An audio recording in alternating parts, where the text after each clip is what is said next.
Coming up, the flaws in U.S. economic policy. Made possible by the Carnegie Council, the voice for ethics in international affairs.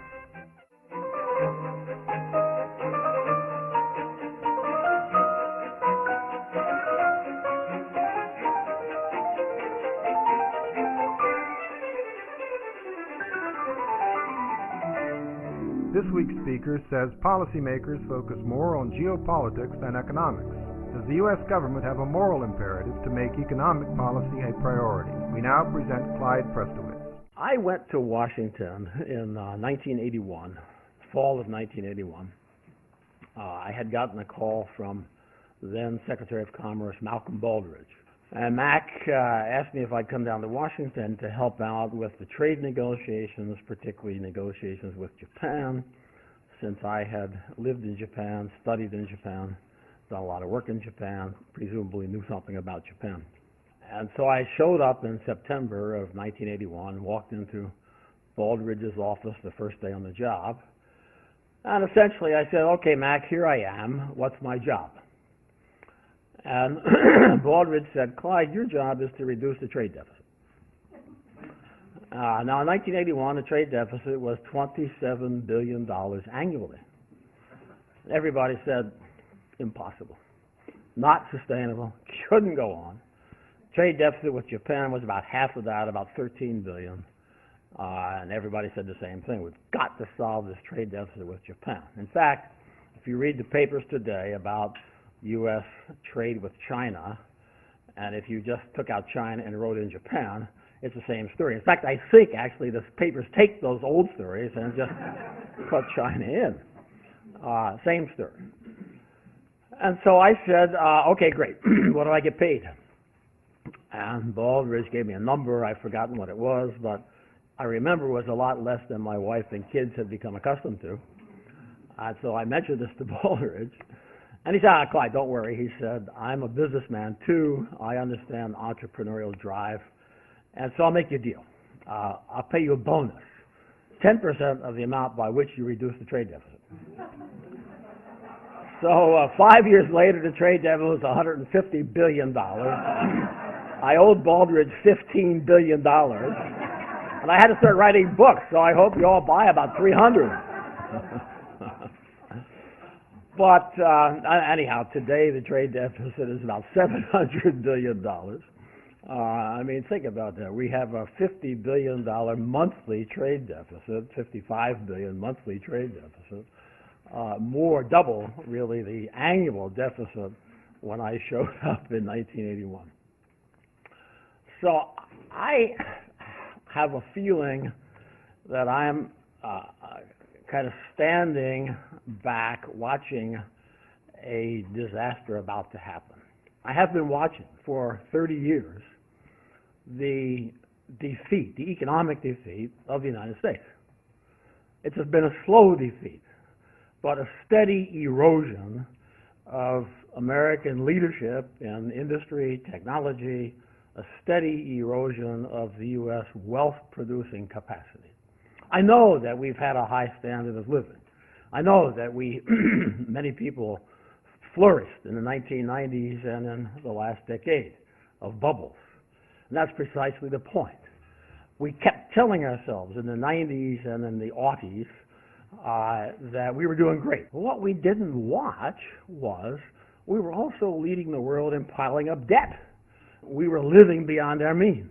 And in fact, the irony of the present recovery, to the extent that it is a recovery, is that we're repeating that scenario. And so we really haven't addressed the underlying dynamics that drove it in the first place. So how did we get here?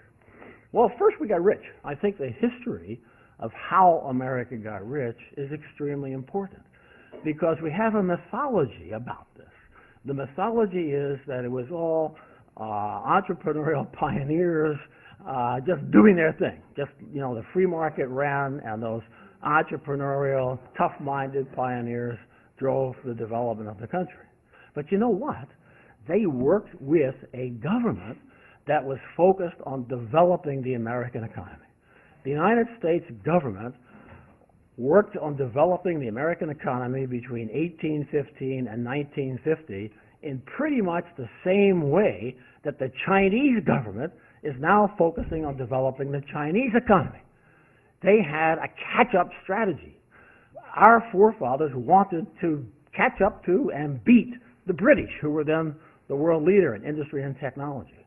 The highest priority of the U.S. government was economic development. They had a strategy, an economic strategy, and it worked. In 1919, Woodrow Wilson is at Versailles negotiating the peace, the end of the First World War.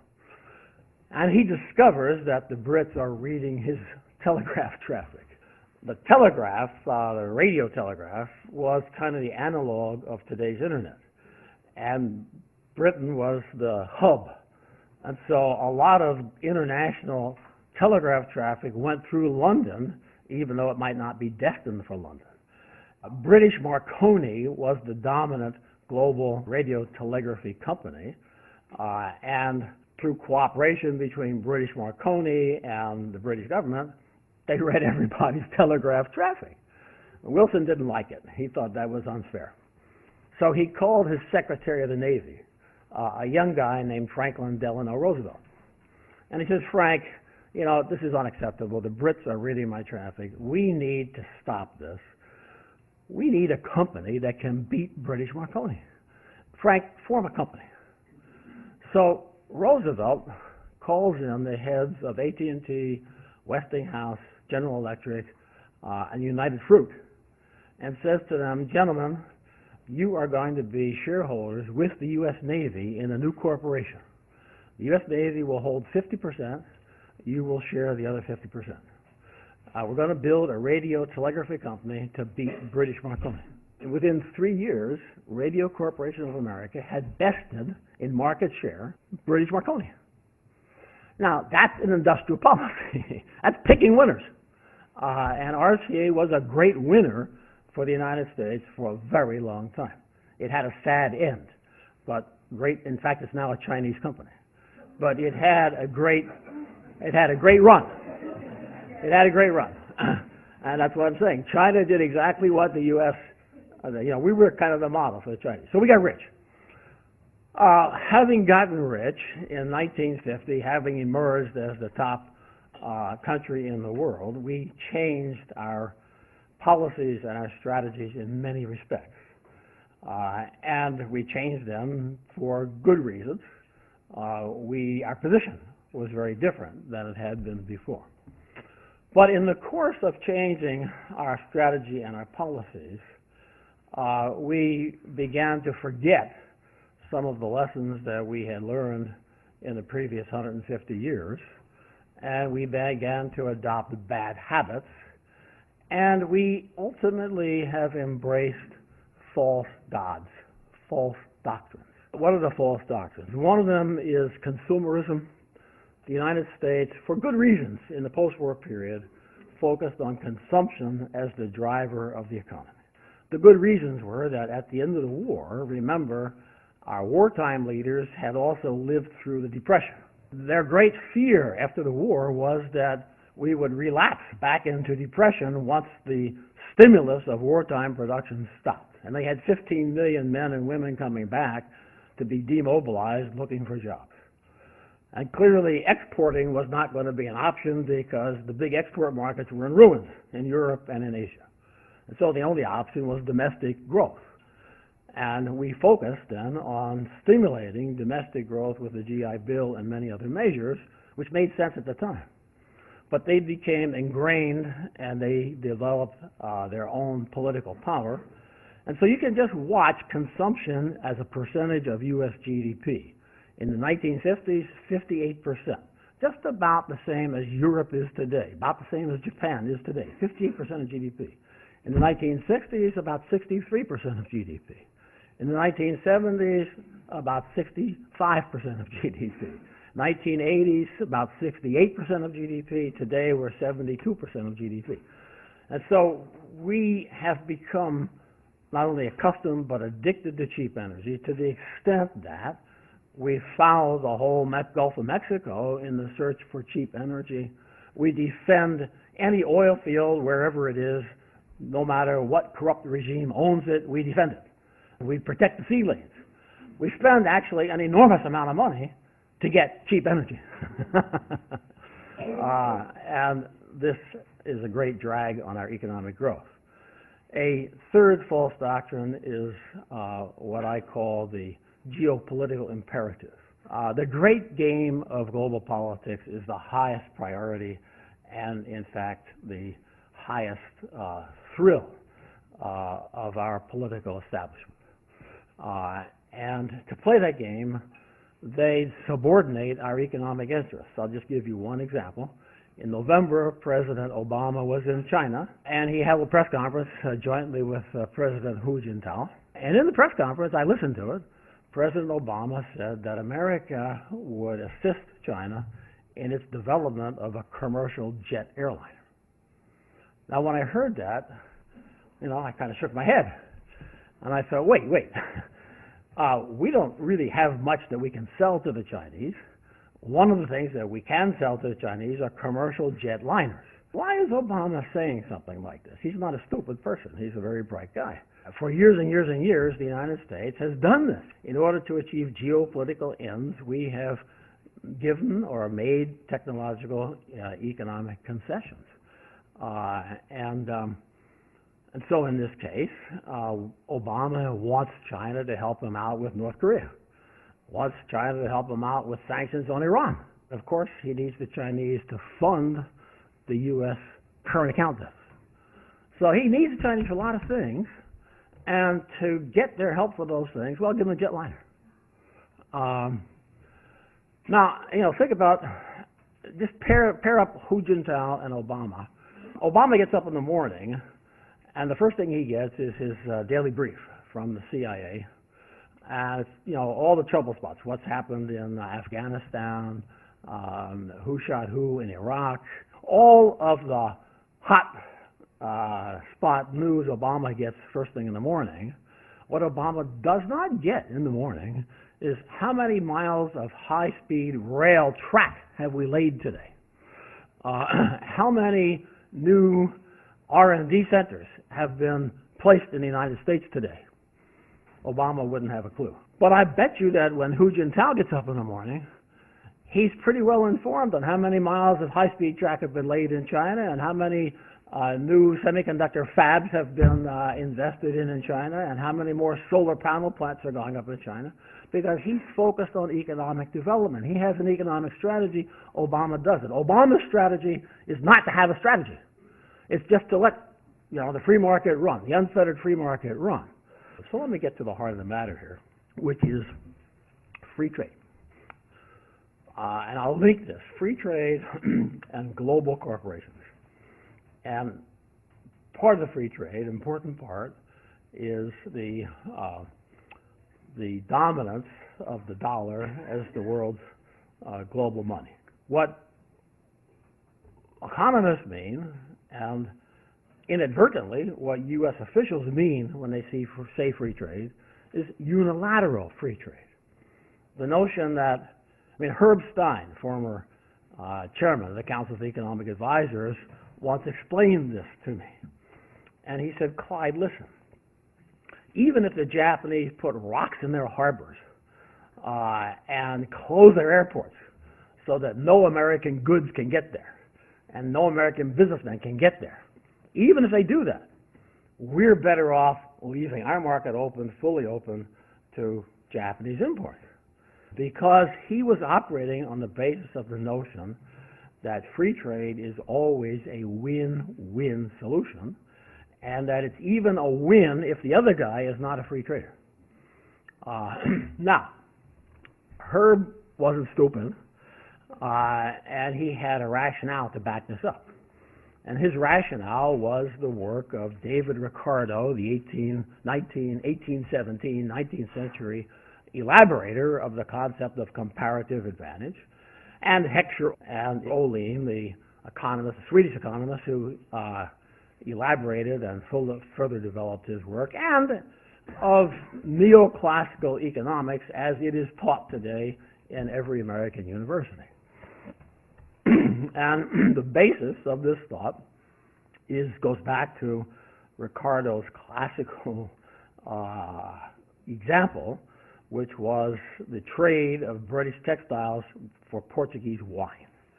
And Ricardo worked it out that that even if Portugal could produce both textiles and wine more efficiently than Britain, because Portugal produced textiles only a little bit more efficiently than Britain, but produced wine a lot more efficiently than Britain, the Brits would do the textiles and the Portuguese would do the wine, and they would trade, and both sides would be better off.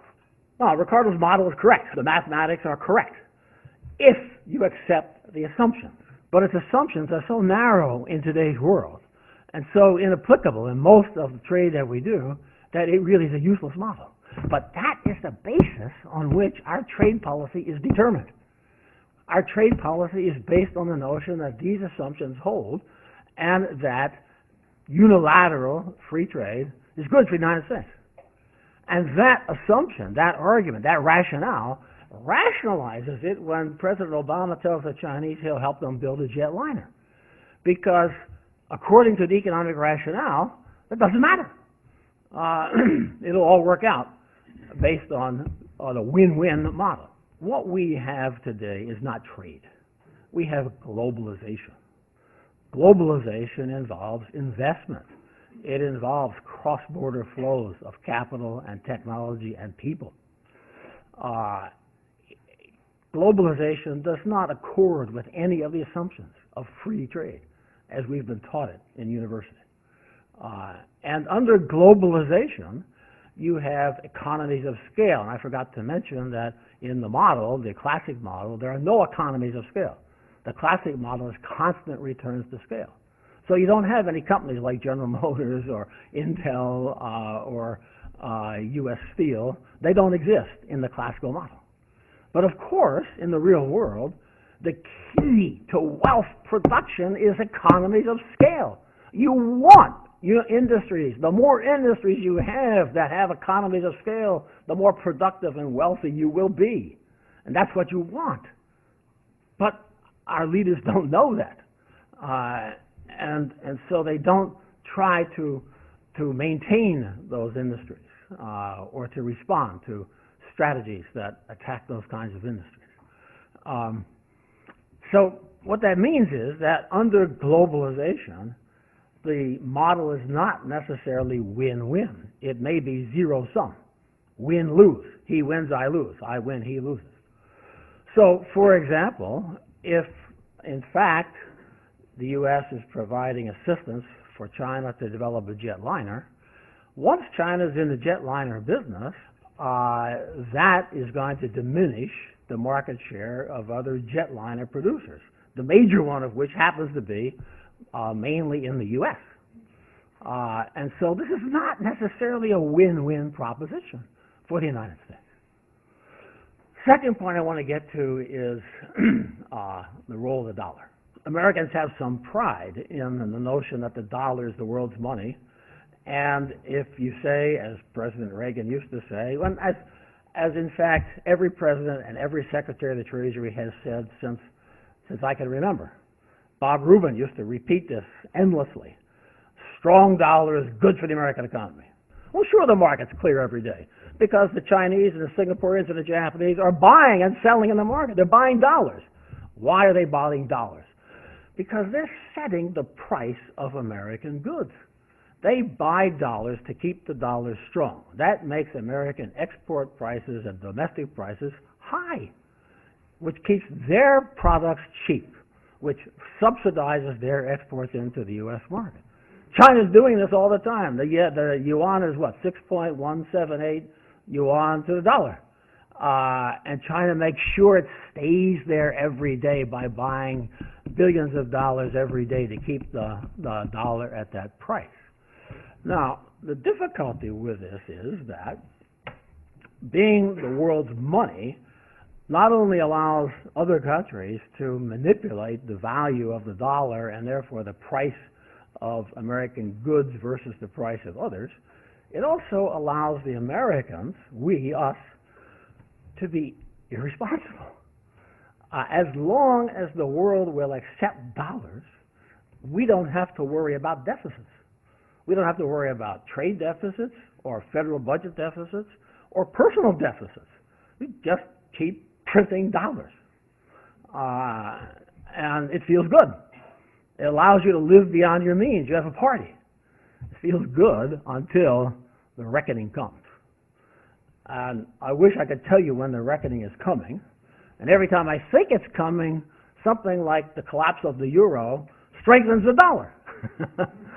And people say, Prestowitz, you're just crying wolf. Prestowitz, you've been saying this for 15 years. But you know what? The wolf did come, didn't he? Huh? Yeah, the wolf did come. The wolf is coming, folks, on the dollar at some point. I don't know when exactly. I don't know how exactly.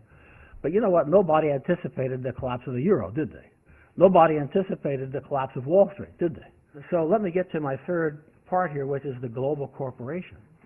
We think of companies, let's say, like General Electric, like Ford, like Intel, like Apple. We think of these as American companies. We talk about American companies. And the CEOs of these companies are on the advisory boards that advise the U.S. Trade Representative, that advise the Secretary of Commerce, that advise the President on exports and international trade. But the truth is that these companies are not really American companies. They don't have a concern about the welfare of America. They're concerned about the welfare of their companies, but these are global companies. They have big constituencies in China, in Japan, in Europe, in Latin America. They have employees in all these places.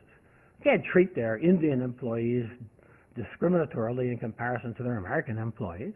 Where this also leads in terms of trade, this is my last point, is that we have had a doctrine, a kind of a mantra over the past 20, 25 years, and it goes something like this. It is that free trade, globalization, will make everybody rich, make all the countries in the world rich. Being rich, they will tend to become democratic. We assume that the free markets create wealth, and that wealth creates the bourgeois, and there's a press for freedom, and so they'll become democratic. And being democratic, then there won't be any more war, because we know, quote unquote, that democracies don't go to war with each other. And we thought that the transmission belt of these democratic values from the West, but particularly from the U.S., to the East would be the global corporation. Well, you know what? Irony of ironies, it turns out to be the opposite. Think about this. The CEO of a global corporation, of IBM or an Intel, pick any one, the CEO of that corporation in Washington is a big political player. In Washington, that CEO has instant access to anybody, including the president. In fact, they line up to meet with the CEO. In Washington, that CEO has lobbyists, lawyers, political action committees, spends millions of dollars to political campaigns, political donations. They can write legislation, they can block legislation, they can sue the U.S. government and win. They're big players. They're influential. In Beijing, in Riyadh, in Moscow, nay, even in Singapore. They're deferential. They don't have that clout. They have to kowtow, just like everybody else. Of course, they kowtow in more luxurious surroundings. But still, they have to be careful about their relationships with the top officials. They have to be attuned to the nuances of the phrases that fall from the lips of the top officials. Because if they're not, bad things can happen. These are not societies of a rule of law. Bad things can happen.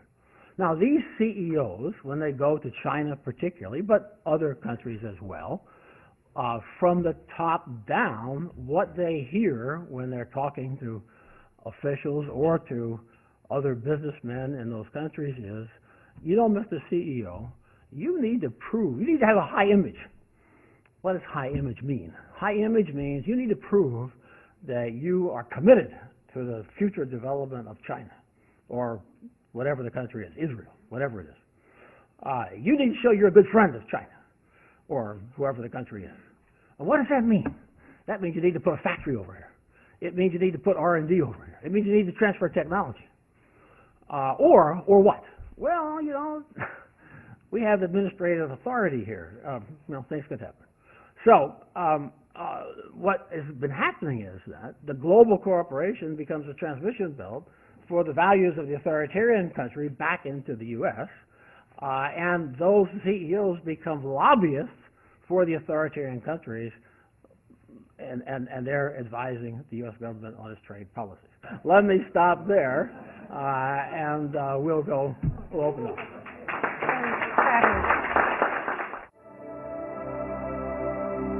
We hope this program has been informative and has provided some perspective on the underlying ethical issues.